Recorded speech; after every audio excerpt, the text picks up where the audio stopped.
I threw the pick six. We turned the ball over earlier in that game too, and if we just keep the ball in our hands and take what they give us, I think we can out in this time and make the difference in the scoreboard. So our biggest focus is taking care of the ball this week. The Broncos are getting set for a Sunday night showdown against the Chiefs and hope to beat their division rivals for the first time in 11 tries. Your stat to watch: the Broncos are appearing on NBC for the first time since 2017. The matchup is traditionally considered the game of the week, although Denver's not fared well recently, dropping its last 5 contests in the spotlight. No better time to snap some streaks, though, than the present. He's just one of those once every generational players. He's good with his feet. He uses his feet to make plays downfield. I mean, he's the catalyst to their team, and everything they do revolves around him. So I feel like that's what makes him so special, because he's special. So we got to go out there and contain him as much as we can, and like we did in the past.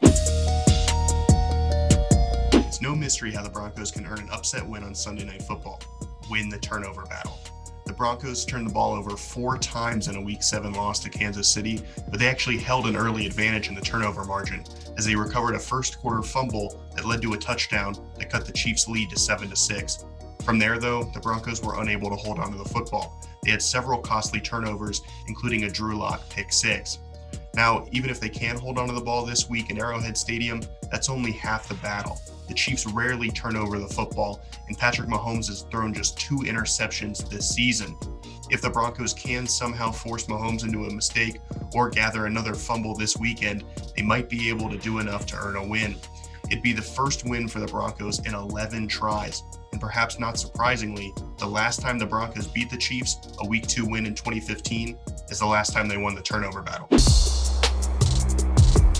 And for the key matchup to watch, Bouye going up against Tyreek Hill. Now, head coach Vic Fangio has said multiple times this week that he thinks Tyreek Hill is one of the fastest receivers he has ever seen.